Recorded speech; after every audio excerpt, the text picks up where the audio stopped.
we do have the scientific evidence if we were to look at it, but it's just sitting there dormant. I believe from my own research going back, not quite as far as Professor Johansson's, but maybe pushing 30 years, and my mother's scientific research as well, that this has been deliberate. From my own experience, I know that everything is covered up so that we are kept in the dark. And then with the media, we have a situation where now in the United States, the 5 corporations, multinational corporations, are controlling almost 90% of radio, television, newspapers, and a good chunk of the Internet. So it's controlled, what I call Hollywood PR, where it's more important for via the media that we see war and chaos and harm than the truth. The truth is, going back to the ancient Greeks, we need to work on creating a world that is not full of misinformation, disinformation, and harm. The harm is off the scale. And I wanted to share something that Professor Johansson and I were talking about earlier this year, because I'm kind of in the thick of what has happened here in the United States. The opting out of the smart meters is not available consistently throughout the United States. It depends on the utility and even the cost, which is pretty steep. No matter where you pay, and I did this just recently because I was fighting this in Maine for the last year and a half, and Olle was very, very kind, and even writing our town managers to put a stop to putting the smart meters in January. And I believe it's all rigged from the inside, but you can't prove this hardly without causing some kind of tremendous sensation. But at any rate, so there are a few people in my community that have opted out, but we're paying steep prices. And so that's one aspect of it. But I know from the research and just driving across the country now for the 10th time since '06, that there are at least 2 states, that is Massachusetts and Virginia, where up to about 6 years ago, there were perhaps the precursors of these smart meters called digital meters that were wireless and read either at the street on a telephone pole or at some other cell tower connection. And people who want to opt out are told, and I know this even from just the last week of talking to a doctor in Massachusetts, that they cannot opt out of these digital meters because they are not, quote, smart meters. And this is also happening in Virginia. But the harm is the same. It might have been a precursor, I believe it is, but I'm still investigating this. But the point is that we have, and Professor Johansson's the expert on this, we have this unmitigated 24/7, 365, multi-pronged, what I call a multi-pronged assault, which I just mentioned in my lecture I gave in Los Angeles at this 3-day conference, that is creating such harm, but it's all invisible. So it's very, very difficult for the average person who is not well educated in the sciences or in mathematics to understand that something invisible, as I've written in my last book, the uterine crisis, invisible doesn't mean safe. And I know from staying at a friend's house last year where they had the smart meter put on and they were never even told in Southern California, you feel very sick very, very quickly. And you can't go to a doctor because they're clueless. They have absolutely minimal to no training about any of the environmental issues that are assaulting us all the time.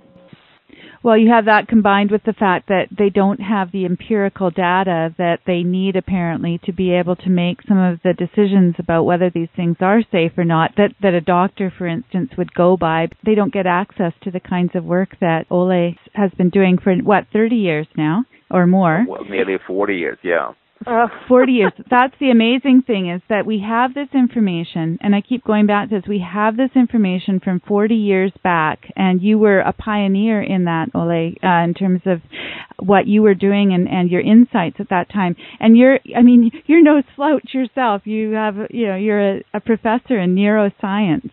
And so this is not something, and you come from a very prestigious university where this kind of empirical evidence is necessary in terms of the work you're doing. So we're not talking about some hypothesis or some ideas here. We're talking about some actual facts. But there's another aspect to this too, Joni, and that is, as a former university professor myself, is that universities are not independent centers the way perhaps they might have been decades ago.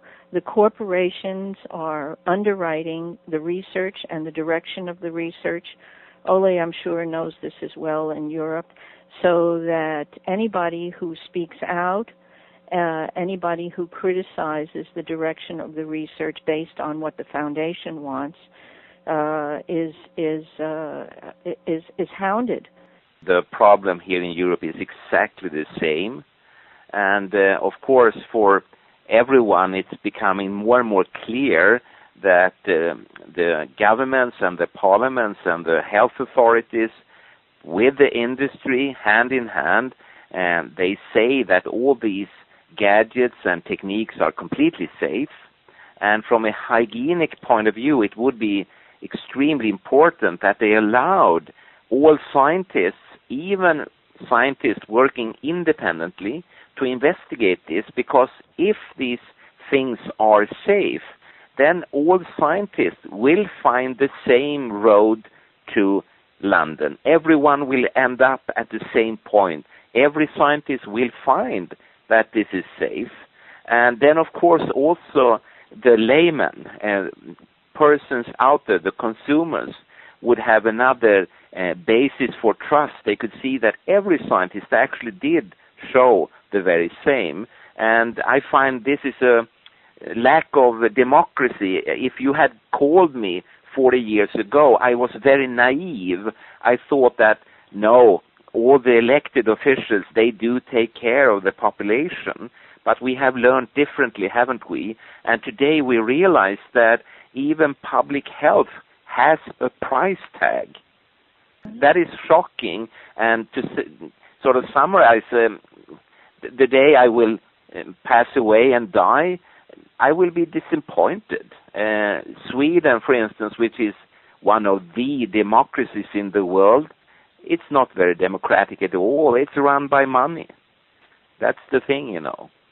The money is the controlling factor with what is going on today, and I would agree with you 100%, Olle. Yeah, you see the parallels to today's questions, because many of these wireless systems that we are talking about, they are close to beds, to kitchens, to playrooms, to schoolrooms, and similar locations.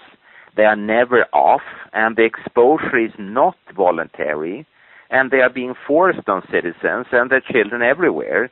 And based on this, the inauguration of wireless systems with grudging and involuntary exposure of millions to billions of human beings to these pulsed microwave radiations should, according to me, immediately be prohibited until this kind of red flag can be hauled down once and for all. And to achieve that, and I have talked about that for decades, over and over again, completely independent research projects must be started immediately to ensure our public health, and they should be entirely independent of all types of commercial interests. Public health, as I said before, cannot have a price tag, and they should only be based on public need and not on any flimsy best project in competition with others' arguments. And it's also paramount importance that scientists involved in such projects must be free, totally free of any career considerations, and that the funding needed is covered to 100%. And this is the clear responsibility of the democratic elected bodies of every country, and it must be in everyone's interest, I feel at least, including also the industry and the financial sector, to develop tomorrow's human-friendly and green technology, and to do it now. And what we see in science today definitely speaks in opposition to this. Well, this is true, Olle. What I see here in the United States and in Canada, and of course from my travels to Europe, is that the corporations have so embedded themselves that they have personhood, the same as a human being, and they, I believe it's malevolent. We need another paradigm, which I have talked about a lot, and you have as well. We need a paradigm based not in corporate greed and in lies and deceit, but we need a paradigm that is based in truth and integrity and compassion and independence. And the only way that's going to happen, I believe, is first if we have an informed public, which right now we do not because the media is in control. And I believe we need to take back our countries, and I mean this in a very peaceful way. I believe it is possible. Joni, you and I have talked about this. Just go home. Just go home and do not, shut the countries or shut the companies down. The buck stops, as I keep saying, at the cash register, where you do not have to pay your hard-earned dollars or kronas or lira. Well, there's no more lira anymore with the euro, but we don't have to support these companies that are creating such harm. I believe there is a great possibility because there are millions of people now who are informed about what is going on, in great part because there are solid internet sites and the sharing of information that I see. And also, of course, excellent writers like yourself, radio show producers like Joanni and others that are spreading this message, which is a completely other type of message. And as you say, it's very peaceful, but it takes a stance from the fact that people's lives should be much better if they were based on actual and true need instead of a lot of commercial products that they think they need. They have been fooled by ads and PR and so on into thinking that they actually need all these things, which they don't. And I'm very stressed because, and of course, all around this planet there are enormous problems and dangers to anything from bacteria, plants, to insects, fishes, birds, animals. The whole planet is actually right now at jeopardy, and people just meet and sit down at different big meetings and they talk, but there is very little action. Be informed, get your education under your belt, but then to take the bold gesture of informing other people and taking a stand against these initiatives when they come along, because the smart meters are no different than any other consumer product. No. We are paying for it out of our pocket, and we are being forced into paying for it rather than going to the store and deciding what we're going to purchase. It's being inflicted upon us, which I think is another aspect of this as far as consumers that we should be up in arms about, but nobody seems to be seeing that aspect of it. They're looking at the science and they understand that part of it. But just on the face of it, who comes to your house and reinstalls something, comes onto your property, says you have to have this, and then decides what the rates are? You can't even see the little wheel spinning anymore, which is what I used to do. I used to show my kids, here, you see, this is how much hydro we're using, and I'd show them, when this wheel is spinning, that means we're using a lot of electricity. Now you can't even do that. It's very cryptic, and you can't read it. You have to have certain and reading meters.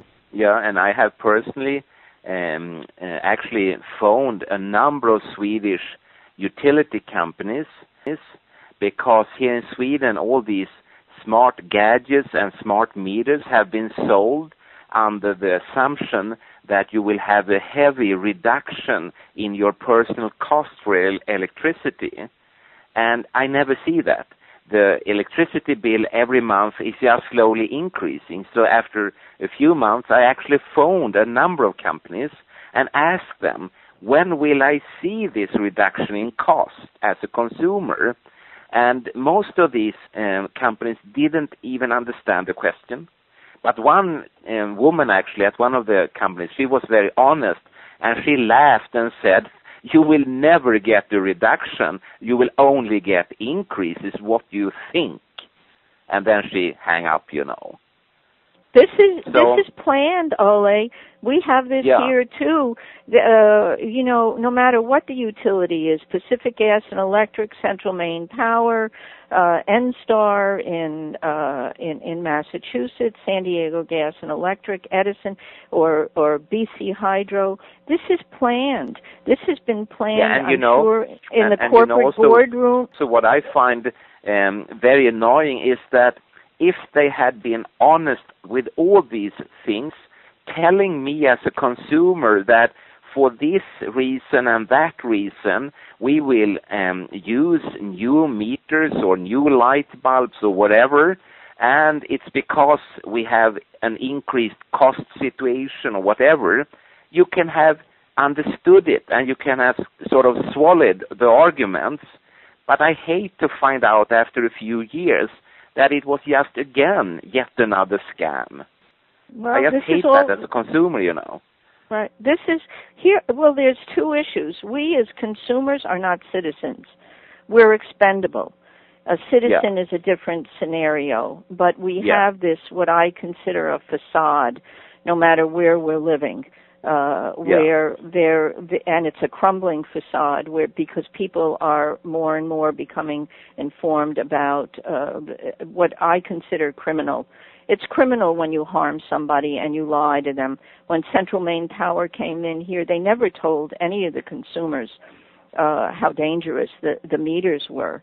This is true all along in California too, or at BC Hydro. They never told anyone how dangerous this pulsing was and how off the scale it was in hertz, that it was going to damage us. But they didn't say anything. And if we are treated like expendable consumers, then we don't have a prayer. And I think, as you and I have been talking about for a long time, is that the last nail in the coffin is that our brain function is not working right. I was writing about that before you and I were in touch, and it seems to me that this is another stealth level of harm, that it's not an accident. It's intentional, a way of controlling people. We've got 6 billion cell phones on the market in people's pockets and in dangerous places that are pulsing, and they were never informed. Not one consumer was ever informed about how dangerous they are. And I even on a personal level, I don't own a cell phone because 2 of my dearest friends died from brain cancer, glioma brain cancers, which is specific from the cell phones. And I'm having a running argument with my son now for 12 years about, Ma, you need, as he says to me, Ma, a grown man, Ma, you need a cell phone so that people can keep in touch with you. And I keep saying, I don't need it. I don't need to be reachable 24/7, and I don't want, having had 2 of my friends die, and talking one of them to, I spoke to his brain surgeon, his neurosurgeon. I don't want that. I don't want that for me. My mission is, and I take it as a sacred trust. We are caretakers. We are supposed to be caretakers on this planet. It's our home. We're treating it like a toilet, like a trash That's very can. true. Yeah, and what we need We need to stop and think, and this is very hard to do because we're running all around and we're assaulted on so many different fronts, but it's planned. I believe from all my research it's planned, and when you look at this article last year in New Scientist about 147 corporations, multinational corporations running the planet, and most of them are banksters and chemical companies, the plan is all along. When you start taking a seed and saying that we can control the DNA in the seed and cross all sorts of harmful things and insert genes that have no place in this, something is radically wrong with the ethics and the moral stand in all of this. And again, if we're dumbed down and we don't know, or we don't talk across the disciplines, as an academic I know this, it's very hard for an art historian to talk to a physicist, because all of these different areas of study, going back to maybe even before the 19th century Germanic model, maybe even going back to Padua, which was one of the first universities, and women were never allowed up until really the 20th century. Women were not part of the system. Something's wrong with all of this. We live our lives in an interdisciplinary, cross-disciplinary way, and we need to talk across the disciplines. And we need to come from a space of peace and kindness and love, and go back to taking time out to be with one another in more spiritual ways, to listen to music. You know that in my writings I'm always, not always, but a lot quoting, I play classical piano. I want to be able to sit down and play a Chopin etude and not have to be running 24/7. We need to take that time to be in nature, to commune. Part of it is the dumbing down, and part of it is the lack of a spiritual connection, as we were talking about, with each other. And so we have all these things rather than people in our lives. I'm always surprised that grown-ups in different ages actually accept this kind of new life, which for me many times spells stress and not life. And all these gadgets, and you are reachable 24/7, produces a gigantic stress load. And I just today read that, for instance, children in Sweden, they are becoming more and more and more stressed, and no one is responsible, and no one sort of stands up and just say, stop, enough, now it's enough. And I don't put the blame on any specific tool or gadget or phenomenon. It's just the overall load upon people. And as you say, people not even longer, I see my own relatives, if we get together, people are sitting there texting. They are looking at different images on their smartphone and so on. You know, they are doing things instead of communicating with each other, which, to be honest, makes me very frustrated, because I've traveled a long way. I want to meet them. I want to talk with them. And they are instead talking to their telephone. There's no eye contact anymore. But I think all of what you're saying, Ole, is very true. And I think personally, from my research and reading all your research, I believe that we are already seeing the early stages of brain dysfunction and brain damage.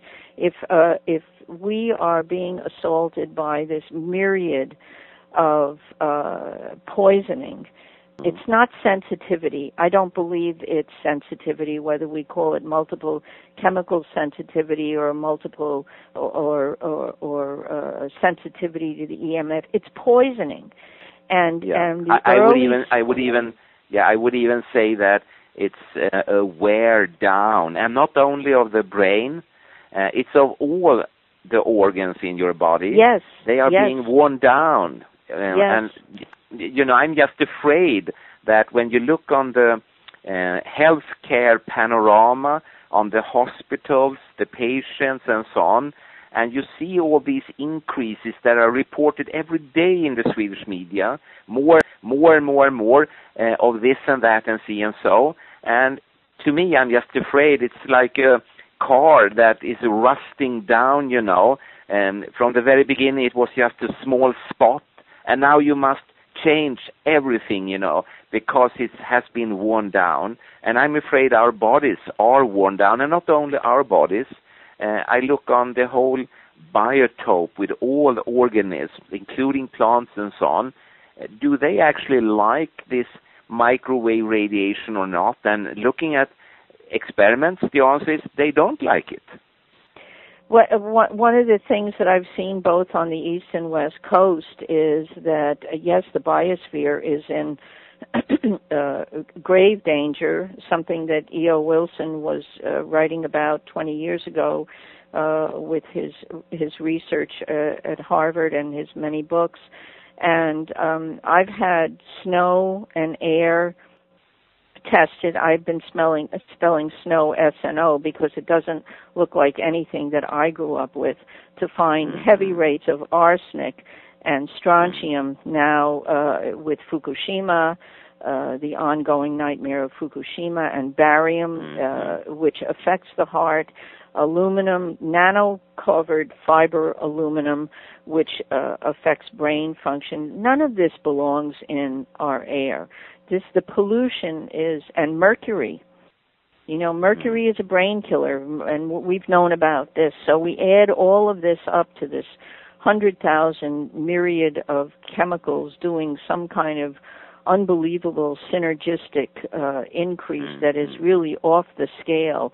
In science, every chemical is tested one by one, but in reality, as Dr. Theo Colburn has written in Our Stolen Future, it's 1 + 1 could equal 16 times the dose, and we don't even know what the synergistic dose is, which has got to be off the scale, because everything now is we have chronic illnesses, and there are multiple chronic illnesses. Yeah, and don't forget the very elegant studies by Professor Dennis Henshaw in Bristol, where he showed synergistic action between chemicals and electromagnetic fields, ordinary household power line magnetic fields. And as you say, 1 + 1 equals a huge number.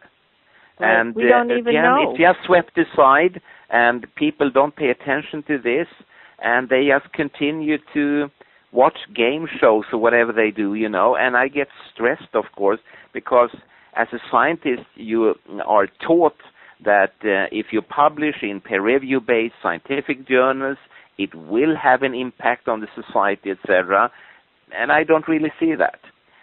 There are few people that are informed, that are educated, and a lot more needs to be done. My take now, especially with the new layer of the digital precursors to the smart meters, and here in New England, the burning of the rubber tires. I think, Joni, Dr. Young might have sent you that because it's not on the Internet, but they are burning in my neck of the woods 2.5 tons of shredded rubber tires every hour, 24/7, 365. In the name of the environment, they want to keep. This is consistent since December of 2010, and we had chronic, horrific illnesses this past winter, which is one of the reasons that I left, because I was critically ill. My animals, my companion pets were ill. Everybody I knew, the hospitals were overloaded with upper respiratory and chronic cardiac problems.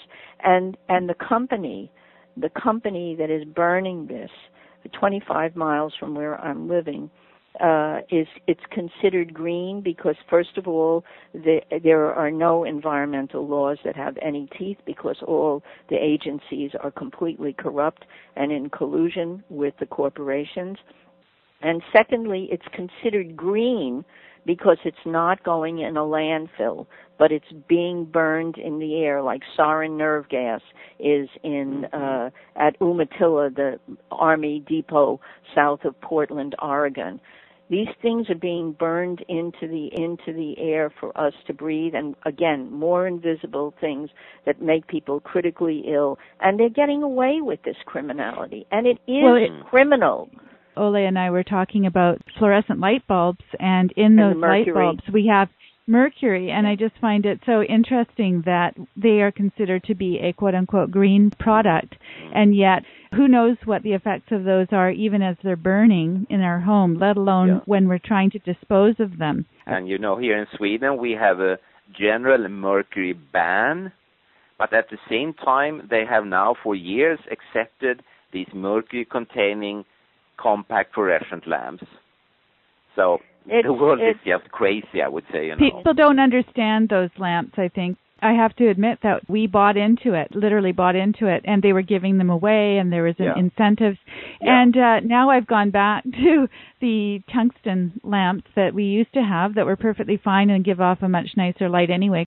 On the face of it, everybody seems to be fine with it, and then they find out, as I did, as you have said, not saving us any money, but they're actually a toxin, not only in our environment when we're burning them and having them in our house, but when we're trying to dispose of them. Now we're going to recycle the glass that has mercury in it. Yeah. What's very interesting about the whole mercury issue, the poisoning, is that this is not a new issue. Mercury has been known since ancient times to be a poisoner. And 50 years ago, when my mother was doing her original research, she was one of the leading dentists in New York, which was extraordinary for the time because women weren't dentists in those days. And I used to be told when I was a child from one of her professors that the men used to come to her in graduate school and say, you have no business in dentistry because you're going to have children and you're going to give up your career and you're taking away a seat from a man who's going to support his family. Well, P.S., she had a 47-year international career and was the first American woman to lecture in China. She spoke 6 languages. She lectured all over the world. In fact, Olle, she lectured in Sweden, in Stockholm in the 50s. But what was interesting is that she had her own lab. And when I was a little girl, even before I really understood the magnitude of what was going on, she was doing research on rat brains, and she had her own microscope, and she knew way back when, in the late 40s and the early 50s, that there was no safe level of mercury, and she was fighting the American Dental Association on this, as her father, my grandfather, had done because he was also a dentist, and he knew in 1900 that it was not safe, and they've been co-opted. The ADA is not an independent, the American Dental Association, or for that matter, the AMA, the American Medical Association. They have been co-opted, so they're not working in a way that is safe. And in all of this, one thing is never considered hardly, and that's the precautionary principle.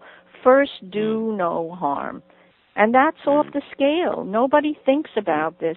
And again, I can't help knowing the little bit that I know, that it's not an accident. It's not an accident because the harm is so grave. We have to connect the dots. Without even getting into the discussion about fluoride, we can look at all these different issues because you look at the dental industry and they've known about the fluoride and where that comes from and what it's doing to us for decades, and yet we're still somehow recommending that children have fluoridated water, fluoridated toothpaste. And so there's all of these issues. When you do connect the dots, as you rightly say, Dr. P., it's very clear that there is a larger picture here. There's a larger agenda. We can't disregard it. And I go back, if you don't want to use the word cabal or anything else, all you have to do is concretely, as one major example, is look at the article from New Scientist last year, which I've referenced, showing these 147 core companies out of 4,000 that are working on each other's boards and meeting secretly.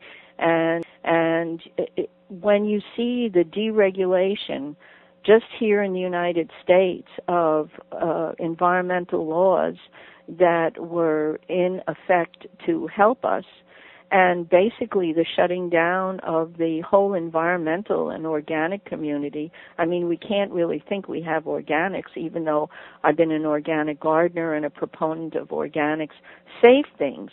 But when you see what is allowed in organics, and when you know how poisoned the air, the water, and the soil is, we don't in effect have that.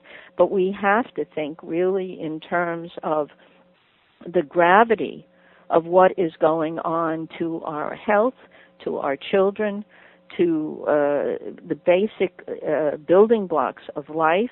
And we need to find a peaceful resolution, and it's never going to happen with the people who are in charge now. And that doesn't matter where across the world it's happening, because they have been co-opted by the corporations, and we are expendable again.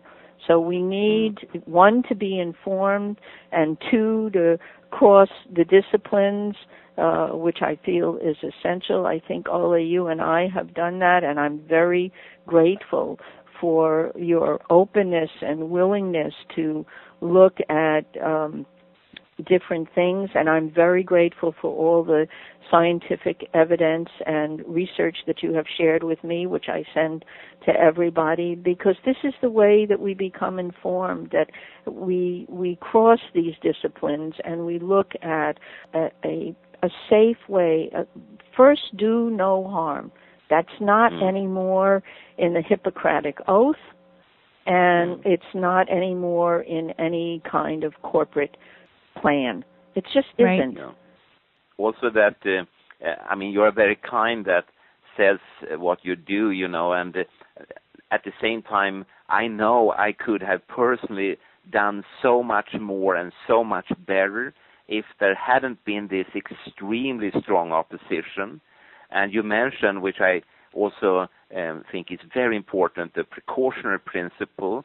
And here in Europe, you know, we have a very strong such principle, and it actually calls for just one single case where it points not to proofs but just to a suspicion. And then the precautionary principle states that you have to act. You have to take all the precautionary measures, and as you say, do good, do no harm at all. But practically, you very rarely see this precautionary principle in play, because there are always other arguments boiling down to employment, salaries, income, profit, greed, etc. It's always the money that eventually will set the stage. And I think it's extremely important what you do and what many, many people do, trying to dig up the facts and put the dots together, as you say, and try to get people informed. And maybe in the future we will have a different society, and I'm just afraid that the clock is running. We don't have that much time to react.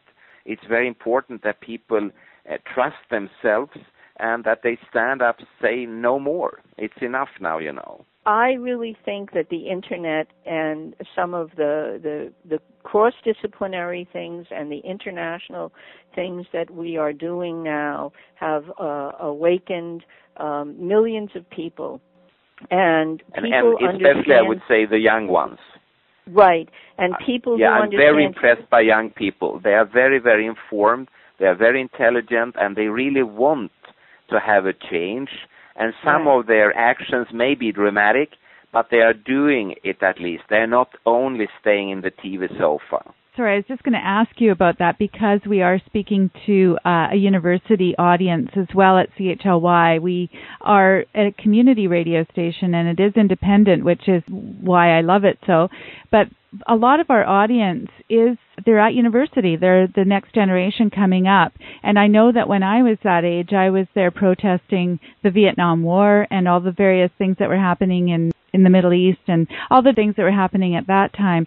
And now we have a really dire situation that they need to address. So when you're speaking to them, what is it that you would like to say to that particular audience of people that are becoming educated, possibly by a system that has been co-opted to a certain extent? What can they do to counteract some of these things and to take action? I don't think one actually needs to do very much, because I say again, I'm very impressed by these young people, and they have urge to really look under every stone. They want to have facts. You cannot spin them in any direction. They want to know the real facts, and they are already asking the very critical questions, and they do take action. And of course, some of them are more active than others. And I say that keep on, put these very critical questions, and do not accept that people are avoiding your questions. Put the question again. Keep on until you have the answer you are looking for, and keep on doing this, and the future definitely belongs to the young ones, and in a sense they need to take also responsibility, which they are. I see in Sweden, for instance, I'm extremely impressed by the young people here. They are very active at all levels of society, in all different kind of action groups and activist groups, political groups, and so on. So I have a very positive view of the future after all. I think it will change. And as you said, the tide is turning. There will be an alteration. I'm sure of that. If I may add something to that, I do agree with you, but what I'm seeing now is that even though it's not reported here, there was a fabulous picture of Madrid, a peaceful gathering not even 2 weeks ago, where the police in Madrid were harming and battering unarmed civilians, and so we're talking tens of thousands of people surrounded the police cars until they had to stop this. And there is much more activism going on in Europe than there is here. But I believe that the time is almost up for the banksters, as I call them, because there are liens on the 12 Federal Reserve private banks here in the United States and their sister companies from the G8 in Europe, and they're out of money. They've been printing what I call green toilet paper here, which is worthless. It's maybe 3 cents to each dollar, and it's not worth anything. Food is becoming much more expensive than it was even a year ago, while so much of it is poisoned. We don't have to buy maybe 3/4 of what's on the shelves if we just read the ingredients, and that's a big issue now in California because they want to list all the genetically modified organisms, and Monsanto is leading the charge, but they're going to lose because people are aware of how toxic these organisms are in the food supply. There's no safe level of GMOs any more than there's any safe level of mercury or fluoride or even the aerosols that are being dumped on us. But I think the banks are out of options. There is going to be accountability. There are already more than 2,000 individuals who have been taken into custody. There's going to be accountability, and we are actually turning the tide because of all the well-informed and increasing in numbers young people and older people who don't want to see this anymore. I want my grandchildren safe. I want everybody's grandchildren safe. I've been saying for decades now, I have no hidden agendas in my professional career. My two agendas in my entire life are that I want everybody well and I want everybody safe. There isn't a country on this planet, well, maybe Iceland, because Iceland has separated themselves from the banksters, but where people are considered nothing but, we're all expendable. And we need to have a base where there is trust and honesty and integrity and compassion, as I've said earlier, and where there is an understanding of the sacredness of life, the entire web of life, from the great whales to the birds. This morning I went out in my garden to find a sparrow dead, and I was very upset. I'm the caretaker here. You know, this is an organic garden for whatever it's worth, because I've been doing this since I was a small child. What brought this little sweetie down? I have to bury her after and put flowers on her grave. We're the caretakers. We've done a wretched job, but there are millions of us now who understand that we have a moral and spiritual responsibility, a deep one. We have the mass of millions of people who understand it's enough, or in Italian, basta, or in French, ça suffit. You know, it's enough. It's enough. We can't go forward by going backwards. We need a new direction, away from fear, which is what the corporations have wanted to do, because they make piles of money when there's war. Joni, I thank you for both of us for this opportunity to let university students know that there is a new direction, that we will take charge in peace, in friendship, in compassion, in understanding, just the way I learned growing up in New York City. We are very unconscious, at least here in the United States. We're pretty unconscious, and I think we have this opportunity now in a very positive way to say, that's enough. The idea that we have a science that is melded with a spiritual view of life, an educated view of life, the quotient is that we combine all of these things and we come against the corporate aspect of what's going on. And so if we apply the same principles as we do economically to change, that we stand up against certain things that are threatening to take over in terms of the economy, then we will see change, because that happened in the past, Vietnam, all these different things where people just said, no, we're not going to take it anymore. Some of us do have to have that attitude to get to a place of peace. We actually have to go to a place of not being complacent anymore and not just allowing things to wash over us, but to stand up and take all of this information, to get more information, and to disseminate it to others and wake up so that we can help other people to wake up as well. What are some of the resources that we can offer people who are listening to the show? Ole, I'll let you go first. Yeah, I agree to 100%. I just wish I could express myself as good as you do, the two of you, and I just agree to 100%, and I do hope that I will see this come true. So I look to the future with bright and hopeful eyes, I would say. And also for Swedes, we want to have some happiness, because in Sweden, you know, right now it's a very dark time. The autumn and winter is here. There's very little light. So if you can bring some extra light and extra happiness to us, we would be very, very thankful. Oh, well, I'll be happy to come over to Sweden and spread my light there. But no contact fluorescent lamps then, you know. No, I'm hoping that people will start to find the research, and I'm hoping your research, Ole, will get done and that people will pick up on that, even people who are in the sciences right now. I'm hoping that whether we have this funding or not, we have the initiative. I can see people using their gifts and talents as much as money and dedicating time, as we do here at CHLY. All of us are volunteers. We put a lot of time and energy into what we believe is important, and for me it's getting the information out. For you it's doing the research and getting the information, but we all need to work together to use our gifts and talents in ways that are going to change the world. As I say, there are scientists, there are researchers, there are up-and-coming journalists, there are all sorts of people out there that would probably love to get involved in some of these. When people contact you, I know you're often overwhelmed.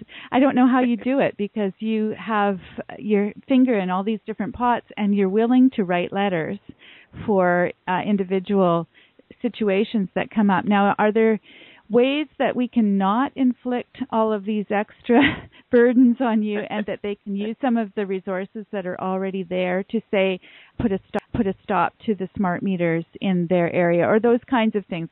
But I'm happy to help people as much as I can.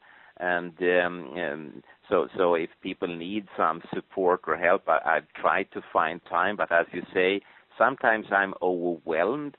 And that's just to say the least, because the need out in the world is extremely high. There are so many people asking for support and help, and people are getting ill and they are getting harmed, and they are looking for some kind of explanations. And I have to say, as I said before, I wish I could have done so much more, but both time-wise, but also from a resource point of view, it's very, very hard time to do anything when you hardly can buy the ink to the printer, So I wish in my next life I will have a little better opportunity to really help everyone.